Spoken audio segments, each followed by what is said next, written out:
मित्रांनो, एक प्रश्न विचारूया. इंग्रज भारतात राज्य करण्यासाठी आले होते का? नाही. सुरुवातीला इंग्रज भारतात आले ते फक्त व्यापार करण्यासाठी. पण पुढे याच व्यापारी कंपनीने भारताच्या राजकारणात हस्तक्षेप केला, युद्धे केली आणि हळूहळू भारताच्या मोठ्या भागावर आपली सत्ता प्रस्थापित केली. पण हे नेमकं घडलं कसं? चला अगदी सोप्या भाषेत समजावून घेऊया. इसवी सन 1600 मध्ये इंग्रजांनी ईस्ट इंडिया कंपनीची स्थापना केली. या कंपनीचा मुख्य उद्देश भारतासह आशियाई देशांशी व्यापार करणे हा होता. कंपनीने सुरुवातीला मुघल बादशाह जहांगीर यांच्याकडून भारतात बिझनेस करण्यासाठी, व्यापार करण्यासाठी लायसन्स म्हणजेच परवानगी मिळवली. यानंतर इंग्रजांनी भारतात आपापल्या व्यापारी वखारी म्हणजेच व्यापार केंद्र, बिझनेस सेंटर स्थापन करण्यात सुरू केले. म्हणजेच सुरुवातीला व्यापार करायला लागले, त्यानंतर त्यांची सेंटर तयार केल्या, वखारी तयार केल्या आणि नंतर राजकीय हस्तक्षेप करायला सुद्धा सुरुवात केली. इथूनच इंग्रजांचा सत्तेचा सुरुवात झाला. मग इंग्रजांना भारतात पूर्णपणे सत्ता स्थापन करण्यासाठी एकच नव्हते, दुसरा एक देश होता फ्रेंच आणि इंग्रज यांच्यात संघर्ष असायचा की भारतात सत्ता स्थापन करायचा, भारतात व्यापार करायचा. फ्रेंच सुद्धा भारतात आपला व्यापार करण्याचा प्रयत्न वाढवत होते. त्यामुळे इंग्रज आणि फ्रेंच या दोघांमध्ये तीव्र स्पर्धा झाली. एक प्रकारचा एकमेकांसोबत विरोध सुद्धा झाला आणि त्यांच्यासोबत संघर्ष सुद्धा झाली आणि युद्धे सुद्धा झाली. असे 3 युद्ध झाली. या 3 युद्धांना कर्नाटक युद्ध असंही म्हणतात. शेवटी इंग्रजांनी तिसऱ्या युद्धात फ्रेंचचा पराभव केला. यामुळे भारतात इंग्रजांचा प्रमुख असा युरोपीय प्रतिस्पर्धी जवळजवळ संपला. आता इंग्रजांसमोर भारतात आपली सत्ता वाढवण्यासाठी मोठी संधी निर्माण झाली. आता सुरुवात कुठून झाला? इंग्रजांचे लक्ष बंगालकडे होता. इंग्रजांनी भारतात सत्ता वाढवण्यासाठी बंगालची निवड का केली? म्हणजे बंगाल काय महत्वाचा आहे? कारण बंगाल ही त्या काळातील भारतातील अत्यंत समृद्ध असा प्रांत होता. इसवी सन 1756 मध्ये सिराज उद्दौला हा बंगालचा नवाब होता. मग या सिराज उद्दौला बंगालचा नवाब असल्याने ईस्ट इंडिया कंपनीने या नवाबाची अजिबात परवानगी न घेता कोलकाता येथील आपल्या वखारी भोवती तटबंदी करण्यास सुरुवात केली. सिराजुद्दौलाने याला विरोध केला आणि त्यामुळे सिराजुद्दौला आणि इंग्रज या दोघांमध्ये संघर्ष सुरू झाला आणि त्यांच्यात युद्ध सुद्धा झाला. यात सिराजुद्दौला याची जीत झाली. सिराजुद्दौला जिंकला आणि इंग्रज हारले. मग 1757 मध्ये इंग्रजांनी थेट युद्ध करण्याबरोबरच फूट पाडण्याचे राजकारण सुरू केले. म्हणजे ताकद नाही, मग डिवाइड अँड रूल अप्लाय सुरू केले. रॉबर्ट क्लाइव्हने काय केला? नवाबाच्या सैन्यातील मीर जाफरला आपल्या बाजूने वळवले. मीर जाफरला सांगण्यात आलं की तुला जिंकल्यानंतर नवाब पद देऊ. 1757 मध्ये प्लासीची लढाई झाली. नवाबाच्या सैन्यातील मीर जाफरने विश्वासघात केल्यामुळे सिराजुद्दौलाचा पराभव झाला. याच घटनेने बंगालमध्ये इंग्रजांच्या राजकीय सत्तेचा पाया मजबूत झाला.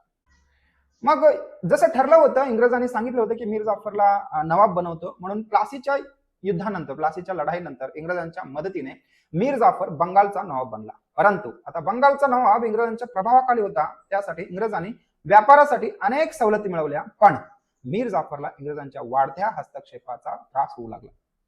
त्यामुळे इंग्रजांनी पुढे मीर कासिमला, म्हणजे जो मीर जाफर होता त्याचा जावई मीर कासिमला बंगालचा नवाब बनवला.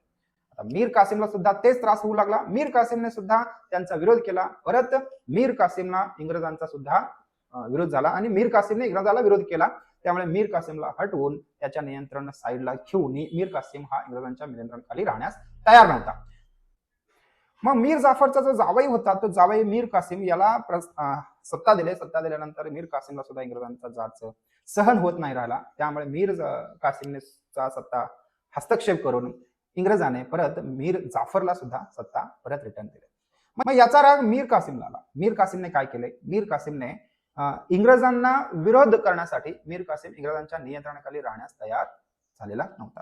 शेवटी मीर कासिमने इंग्रजाविरुद्ध लढा देण्यासाठी अयोध्येचा जो नवाब होता शुजा उद्दौला आणि मुघल बादशाह शाह आलम यांची मदत घेतली.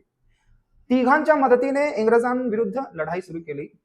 त्यालाच आपण बक्सरची लढाई म्हणतो. बिहारमधील बक्सर या ठिकाणी 1764 मध्ये इंग्रजांविरुद्ध या तिन्ही सत्तांनी एकत्रितपणे लढण्याचा निर्णय घेतला.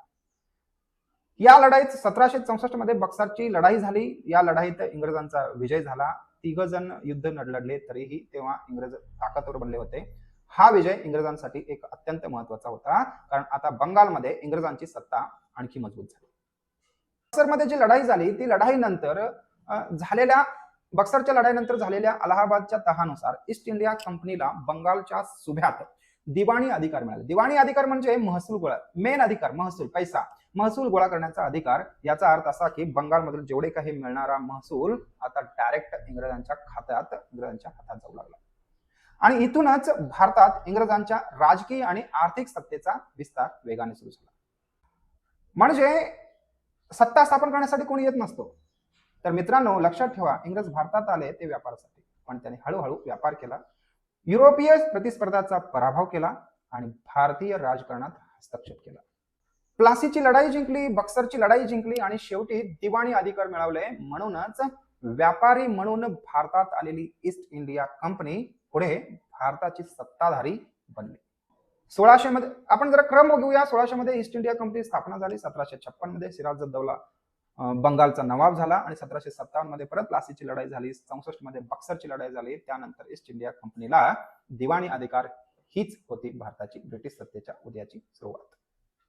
मित्रांनो भारतात सत्ता स्थापन करण्यासाठी ईस्ट इंडिया कंपनी ज्या पद्धतीने बिझनेस करण्याच्या विचाराने आले, जवळपास 1600 ते 1756 म्हणजे 150 वर्षानंतर सत्ता स्थापन करण्याचा प्रयत्न केला. असं नाहीये की लगेच आपण महत्वाकांक्षा ठेवल्या आहेत की कोण त्याच्यामध्ये देशावर सत्ता स्थापन करण्याचा प्रयत्न नाही केले. पूर्ण देश एकजुटीने नव्हता, देश एकत्रित नव्हता, देशावर एकच सत्ता नव्हती. त्यामुळे विखुरलेल्या देशावर पूर्णपणे सत्ता मिळवण्यास सोपं झाला. लक्षात ठेवा, जोपर्यंत आपला देश एक आहे, पूर्ण राज्य, जाती, परंपरा, रूढी सगळ्याच विविधतेने नटलेला जो देश आहे, हे देश एकत्रित राहिला तर कोणत्याही मायकालालचा हिम्मत होत नाही की आपल्या देशावर राज्य करण्याचे. व्हिडिओ आवडला असेल तर लाईक, शेअर करा आणि चॅनलला सबस्क्राईब करायला विसरू नका. जय हिंद, जय महाराष्ट्र.